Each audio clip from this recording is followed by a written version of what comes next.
Baiklah, untuk soalan berbentuk ADM, pertama sekali kita lihat bentuk soalan yang ditanya.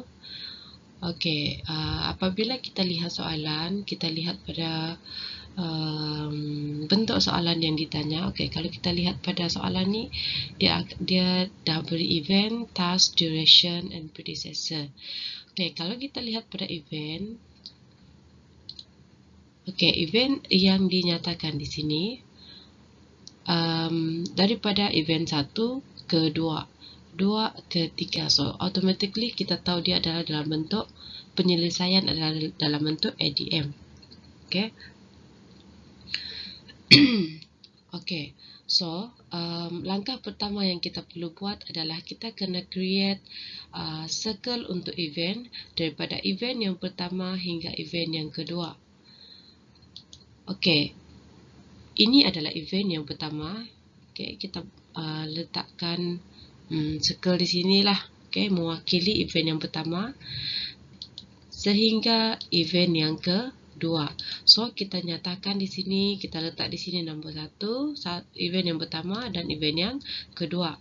Daripada event yang pertama hingga event yang kedua, dia mempunyai task yang kita namakan sebagai task A. So kita letakkan task A di sini. Kemudian dia mempunyai duration selama 2 minggu. So 2 minggu tu kita letak di bawah. Seterusnya, kalau kita lihat predecessor di sini, predecessor untuk task A tak ada, iaitu dia sepatutnya berada di sinilah. So dia masih start, so dia tak ada task lah di atas dia. Predecessor ni maksudnya task yang berada sebelum task yang diberi, sebelum A. Task sebelum A tak ada, so kita letak di sini start lah. Predecessor untuk predecessor untuk B adalah A. Maksudnya di sini adalah B nanti. Predecessor untuk C adalah A. Maksudnya point A ni nanti akan ada 2 task. So kita lihat balik row yang kedua, iaitu 2 hingga 3. So 2 hingga 3, kalau kita lihat di sini 2 hingga 3, task adalah B dan predecessor adalah A. Maksudnya daripada A ni dia akan terus ke B di sinilah. So ini dan seterusnya kita terus buat agihan lah. So 2 daripada 2 ke 3 dan 2 ke 4. So di sini kita letakkan 3. Event yang ketiga dan event yang keempat. So lihat balik 2, 3 dan 2, 4. 2, 3, task dia adalah B dan duration adalah 3. Kemudian 2, 4 pula, task adalah C dan duration adalah 2. So predecessor di sini, predecessor untuk kedua-dua event B, event 3 dengan 4 ataupun task A, task B dengan C, predecessor adalah A. Ini adalah A, predecessor untuk task B dengan C. Next kita lihat untuk 3 dan 5. Event daripada event 3 ke event 5. Kita buat arrow seperti ini dan bulatan ADM ni lah. Kemudian task untuk 4, 6 adalah untuk 4, 6 bukan 4, 6, 3, 5. Untuk 3, 5 task dia tadi adalah D. Untuk 4, 6 pula, untuk 4, 6 adalah E. So kita letaklah kita letak dulu, kita tulis dulu event lah 5 dan 6. Kemudian 3 dan 5 tadi task adalah D, manakala duration adalah 4. Untuk 4, 6 task adalah E, duration adalah 3. So kita boleh lihat masing-masing predecessor untuk task D adalah B, predecessor untuk task E adalah C. Okey. Seterusnya kita lihat daripada 5 ke 7, event daripada 5 ke 7 dan 6 ke 7, maksudnya kedua-dua event ni menuju kepada satu event iaitu nombor 7. So arrow kita akan menuju ke satu sahaja event iaitu nombor 7. So kita letaklah 7 di sini. Okey, kemudian event 5 ke 7 adalah F, mempunyai duration 2 minggu. Event 6 hingga 7, task dia adalah G, manakala duration adalah 3. Okey, dan seterusnya 7 dan 8 hanya mempunyai satu event sahaja iaitu 8. So, kita letaklah arrow di sini. Dan event yang last kali adalah nombor 8. 7 dan 8, task yang menghubungkan antara event ni adalah H, duration adalah 1. So, sekarang macam mana untuk isi early start dengan early finish? Let's start dengan let finish. Okay. So, kita lihat di sini, kita lihat yang pertama. Okay, untuk event yang pertama, sentiasa start dengan kosong. So, untuk ES, kita letakkan kosong. Okey, untuk EF. Okey, kenapa 2 di sini adalah early start plus duration. 0 tambah 2 di sini, kita dapatlah 2. Okey. Arah kita adalah kita start daripada macam ni lah. Okay, kita selesaikan bahagian early start dahulu. Bahagian start, lepas itu yang daripada finish ke start lah. Okay, kemudian daripada event 2 ni, setelah kita letakkan let's start di sini 2, apabila kita move to another event iaitu 3, 2 ni tadi akan menjadi early start bagi task B. Okay, so untuk dapatkan early start early task untuk event 3, tambahkan 2 tambah dengan duration iaitu 3. So dapatlah 5 di sini. Okay, so untuk dapatkan early start event 5, let's start event 3 iaitu 5 tambah dengan 4. Okey, dia start di sini dulu. Okey, tak apa. So 2 early start di sini 2 tambah dengan duration di sini iaitu 2. So 2 tambah 2 4. So sama. Pengiraan semua sama sebenarnya. So di sini kita dapat let's start di sini adalah 4. So untuk event yang ke-5, early start adalah 5 tambah dengan duration 4. Salah lagi. Start dari sini 3 tambah dengan early start untuk 4.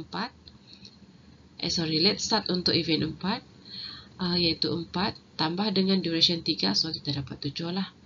Okay, dan barulah kita sampai sini, dia dapat 9 lah untuk let's start. Okay. Bukan let's start. Ini adalah early finish. Okay, so ini 9, 7 ni adalah early finish. Okay, early finish. Okay. Seterusnya adalah untuk event 7. Event 7, early start dia adalah 9 tambah dengan duration 2, so dapatlah 11 di sini. So untuk kita ada 2 sumber untuk event 7, iaitu 5 dan 6. So kita kena pilih. 9 tambah dengan 2, kita dapat 11. Kalau task G pula, 7 tambah dengan 3, kita dapat 10 kan?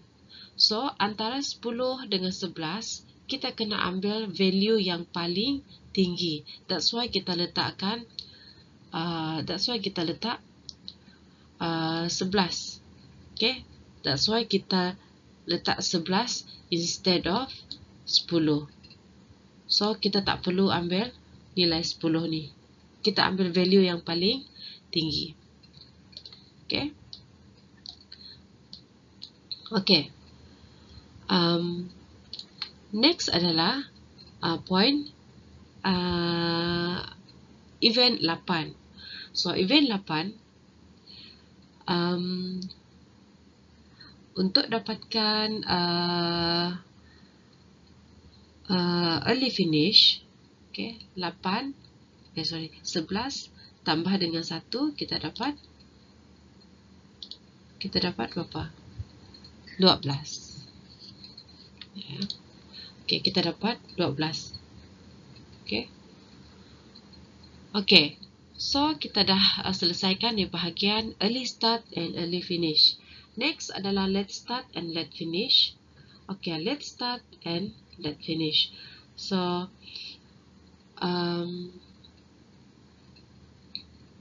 okay, kita akan bermula daripada event yang terakhir sekali, iaitu 8. Okay, so kita start dengan okay, event 8. Okay, kenapa 12 di sini? Sebab kita terus, since early finish di sini adalah 12, so kita terus turunkan ke bawah untuk let finish di sini, iaitu 12. So kali ini tadi dia tambahkan, sekarang kita tolak duration. So 12 tolak 1, kita dapat 11. Okey, daripada event 7 ni dia bahagi kepada 2 event, iaitu 5 dan 6. So kita kena kira one by one.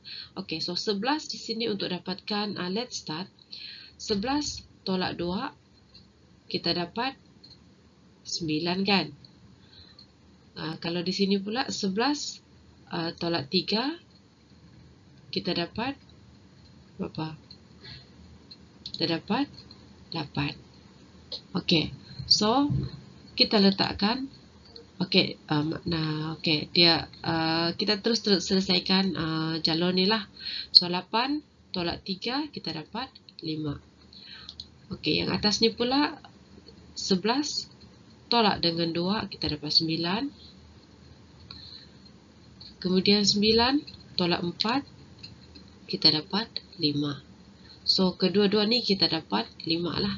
Sekarang kedua-dua event ni menuju ke satu event, iaitu event yang kedua. So kita kena pilih. Okay.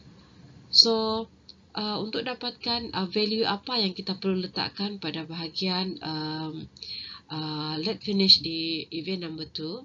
So 5 tolak dengan 2 kita dapat 3, betul. Okay. 5 tolak 3 kita dapat 2. So mana satu yang kita perlu pilih? So kita perlu pilih number yang paling sedikit. Kalau tadi arah sebelumnya tadi kita pilih yang paling banyak. Kali ini kita ambil nilai yang paling sedikit, iaitu 2, iaitu kita pilih daripada event B tadi lah.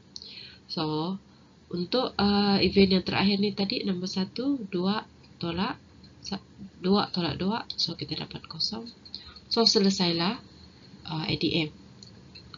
Okay, so macam mana kita nak selesaikan dalam bentuk table? Okay, so kita tahu dalam soalan tadi dia minta berapakah critical path. So critical path adalah bersamaan dengan early start sama dengan nilai early start sama dengan early finish, dan let start sama dengan let finish, ataupun total float equal to 0. So macam mana untuk kira total float? Okay, total float adalah let finish minus duration tolak dengan early start. So untuk lebih memudahkan, kita buat dalam bentuk kotak lah. So ini yang kita dah buat tadi. Kita salin balik table tadi. Okay, event, task, duration and predecessor. Okay, ES kita senaraikan ES. ES di sini kita dapat 0. So letaklah 0 di sini. LS let start adalah 0. So, letaklah let's start di sini kosong. EF di sini adalah 2. Okay, EF di sini adalah 2. So, letaklah EF di sini 2. Next, LF 2. So, dapat 2. So, total float adalah LF. Okay, LF yaitu 2. Minus duration. Duration di sini adalah 2. Okay. So, total float equal to let finish 2 minus dengan duration 2 and then tolak dengan ES kosong. So, kita dapat total float kosong lah. Okay. So, untuk event 2 hingga 3, okay, 2 hingga 3 iaitu task B. Okay, early start dia adalah 2. Okay, early start dia adalah 2 yang ni ha. Early start adalah 2. Kemudian let's start dia adalah 2 juga. So, tadi dia adalah early finish dan late finish. Tapi apabila dia pindah event daripada 2 ke 3, ini dia jadi ES, ini jadi LS. Okay, dan nombor 5 ni akan jadi EF, LF pun 5 juga. So, kita kira total float LF. Okay, LF 5, tolak dengan duration B, tolak dengan ES. ES dia adalah 2, so kita dapat kosong. Okay, so next adalah C. Untuk bahagian C, ES untuk C adalah 2. Okay, kita boleh tengok di sini 2 untuk early start. Kemudian late start pula adalah 2 sama juga. Kemudian EF dia adalah 4. Okay, ini dia jadi early finish dia lah EF. Kemudian late finish adalah 5. So, untuk kira total float LF 5 minus dengan duration 2 tolak dengan ES iaitu 2. So, kita dapat 1. So, bolehlah kira untuk yang seterusnya. Okay. So, mudah saja asalkan diagram yang anda buat adalah betul.